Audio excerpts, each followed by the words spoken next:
So ఈ ఆదాయాలు అనేటివి ఉండవు కదా మావి గన్ అంటే. కాబట్టి వద్దు. దాంట్లో కాంట్రాక్టర్లు ఎవడు అంటే ఒకడు ఈనాడు వియంకుడు, ఇంకొకడు బలుసు శ్రీనివాసులు, ఇంకో బినామీ. అంతా ఇల్లే దోచుకోవడం, పంచుకోవడం, తినుకోవడం. అందుకని ఆహా జగన్ ఏం చెప్పినా ఆహా.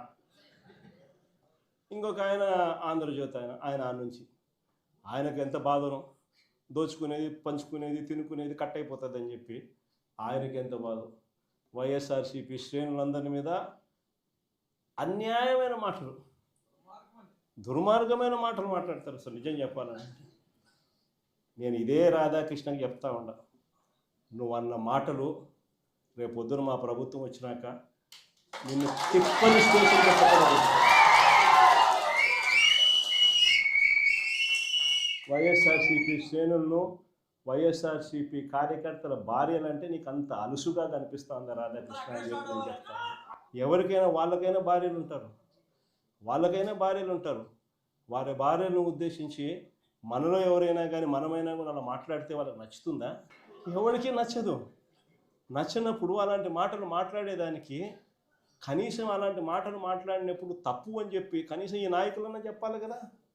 ఈ చంద్రబాబు నాయుడు చెప్పడు, ఈ లోకేష్ చెప్పడు, ఇలా దత్తపుత్రుడు చెప్పడు. సిగ్గు లేకోకుండా ఆ రాధాకృష్ణ తప్పుడు మాట్లాడితే ఆ తప్పుడు మాటలకు సమర్థిస్తారు వీళ్ళంతా. ఈ స్థాయికి రాజకీయాలు దిగజారిపోతే రేపు పొద్దున ఈరోజు సోషల్ మీడియాలో ఎప్పుడెప్పుడో కమెంట్లు పెట్టినవి అన్నీ తీసుకొని వచ్చి పిల్లలందరినీ తీసుకొని వచ్చి స్టేషన్ల చుట్టూ తిప్పుతున్నారు, జైళ్ళల్లో పెడతా ఉన్నారు, కోట్ల చుట్టూ తిప్పుతూ ఉన్నారు, కొడుతున్నారు. ఇదే రేపొద్దున ఆంధ్రజ్యోతి రాధాకృష్ణ కూడా రేపొద్దున ఇదే జరుగుతుందని ఖచ్చితంగా చెప్తాము.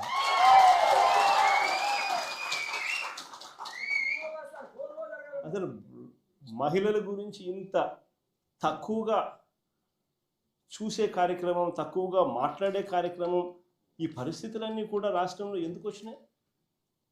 ఆశ్చర్యం కలిగించే విషయం. ఇంతకుముందు ఎప్పుడు జరగల. ఆ కోడూరు ఎమ్మెల్యే ఆరవ శ్రీధర్, అసలు నాకు నిజంగా ఆశ్చర్యం అనిపిస్తుంది.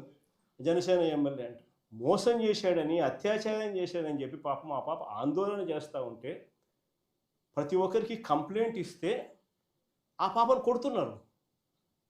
ఆ పాప రోడ్డెక్కితే ఆ పాప రోడ్డెక్కి నాకు అన్యాయం జరిగిందని ఆ పాప చెప్తే ఆ పాపను కొడుతున్నారు పోలీసుల సమక్షంలో. ఇంకొకడు నర్సరావుపేట ఎమ్మెల్యే, ఇంకొకడు కళ్ళ ముందరే కనిపిస్తుంది. ఎస్పీ ఆఫీసుకి పోయి బాత్రూంలోకి పోయి డోర్ కట్టేసుకుంటాడు. అసలు ఎస్పీ ఆఫీసులోకి పోవడం ఏంది, బాత్రూంలోకి పోయి నువ్వు డోర్ కట్టేసుకోవడం ఏంది, డోర్ కట్టేసుకొని నువ్వు స్ట్రైక్ చేయడం ఏంది? దానికి చంద్రబాబు నాయుడు పంచాయతీ చేస్తాడు.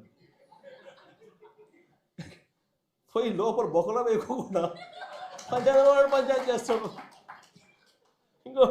ఇంకోడు చూస్తాడు బిఆర్ నాయుడు అని, ఇంకోడు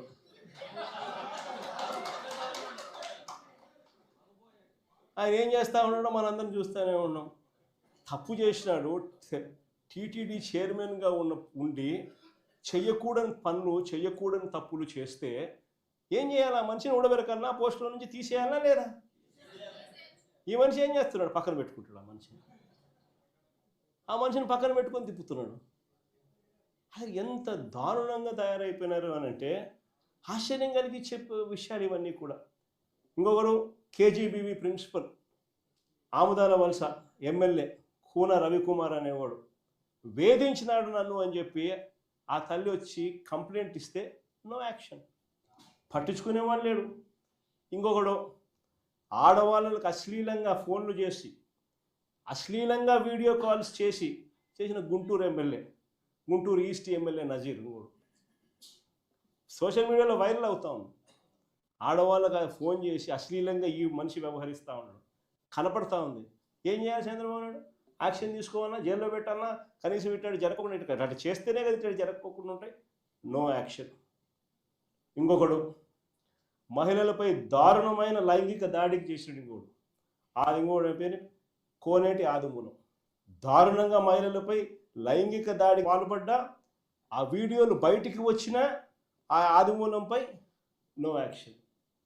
వీళ్ళంతా ఎమ్మెల్యేలు. ఒకరిని చూసి ఇంకొకడు ఒకడు చేస్తే ఏం యాక్షన్ లేదు, సరే ఆయన మీద ఏం యాక్షన్ లేదు, ఇంక నా మీద ఏం యాక్షన్ తీసుకుంటాలని ఇంకొకడు, ఒకరిని చూసి ఇంకొకడు, అందరూ కూడా రాక్షసులు అవుతా ఉన్న పరిస్థితులు. ఇంకొకడు సరే ఎమ్మెల్యేల కథ దేవుడు, సంధ్యారాణి అని ఒక మంత్రి పిఏ మహిళలను లైంగికంగా వేధించినాడని చెప్తే ఆ పిఏ మీద కూడా నో యాక్షన్, పైగా ఆ మహిళ మీద కేసు.